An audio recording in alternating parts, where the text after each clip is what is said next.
Hey guys, good morning, welcome back to my channel. এখান থেকে start করছি আজকে শুভ রথযাত্রা। সবাইকে জানাই শুভ শুভ শুভ রথযাত্রা। তোমাদের সবাই দিনটা খুব ভালো কাটুক, প্রত্যেক দিনই ভালো কাটুক, কিন্তু আজকে যেহেতু স্পেশাল দিন আরও ভালো কাটুক। তো আজকে রথযাত্রা কারা কি প্ল্যান করছে সেটাও কমেন্টে জানিও।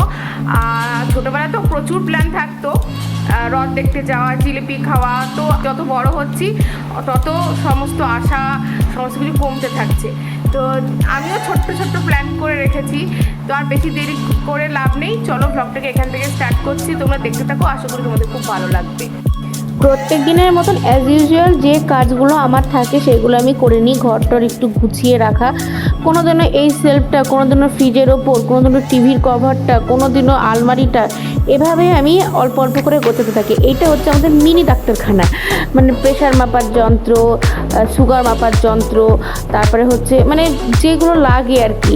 আর এখানে আমাদের হজমি, তারপরে টুথপিক, কাঁচি, যে মানে পেন, হ্যাঁ, তো যেগুলো দরকার লাগে সেই আমি একটা ট্রে আছে, ট্রের মধ্যে করে রেখে দিয়েছি। দেখো, ঘর দূর গোছানোর সময় একটা ফ্রেশ মাইন্ড লাগে, আর মাইন্ডটা খুবই ফ্রেশ হয়ে যায়। তারপরে আমার কুকুরসোনাকে স্নান করাবো। আজকে আমি স্নান করানোর ভিডিও তোমাদের সাথে কিছুটা শেয়ার করব। ডেটল শ্যাম্পু দুটোই নিয়ে নিয়েছি, আর জলও লাগবে অবশ্যই। তো এই শ্যাম্পুটা আমি অ্যাপেলো পেট লাইফের থেকে অনলাইন থেকে আনানো হয়েছে। 295 টাকা, 270 টাকায় আমি পেয়ে গেছি।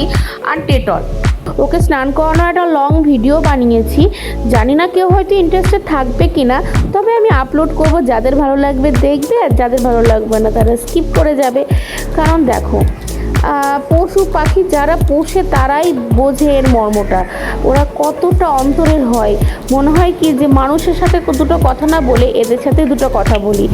তো যাই হোক, এখন চলছে ওর মাসাজ। হ্যাঁ, প্রতিদিন না, প্রায়ই আমি যখন স্নান করাই বেসিক্যালি আমি ওকে এরকম করে শ্যাম্পু দিয়ে মাসাজ করিয়ে দিই, যাতে ওর একটা মানে রিল্যাক্স ফিল হয়। দেখো, টুকু করে চুপ করে আছে, টুকু বুড়ি একেবারে। কমপ্লিট হয়ে গেছে স্নান, এখন আমি মায়ের হাতে তুলে দিয়েছি, কারণ মোছাতে আমি ভালো পারি না। মানে আমি যখনই মোছাই তখনই আমার ঠান্ডা লেগে যায়, হয়তো ভালোভাবে আমি মোছাতে পারি না। তো স্নান করে আমার জগন্নাথকে ছোট্ট আয়োজন করেছিলাম আমি, একদম ছোট্ট, একটু জেন্টস দিয়ে কটা টাকা দিয়েছিলাম, আর একটা ধূপকাঠি ধরিয়েছিলাম। বিকেল গড়াতেই বসেছিলাম কেক নিয়ে, মানে নরম হয়ে যায় বিস্কুট দিয়ে কিভাবে কেক বানাচ্ছি সেটা তোমাদের সাথে আমি শেয়ার করব। এটারও একটা লং ভিডিও আমি দিয়ে দেবো, তোমরা দেখে নিও। তো বাড়িতে নরম বিস্কুট থাকলে পারে তোমরা এভাবে কেক বানিয়ে নিতে পারো। তো আমি হাত দিয়ে এই বিস্কুটগুলোকে ম্যাশ করে নিয়েছি।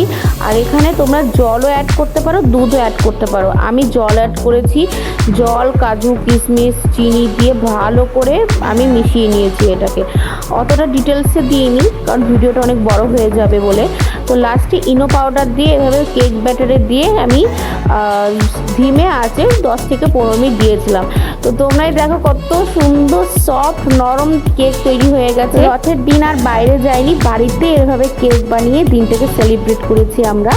তো ব্যাস এইটুকুই, ব্লগটাকে এখানে এন্ড করছি। আজকের দিনটা আমাদের এভাবেই কাটলো।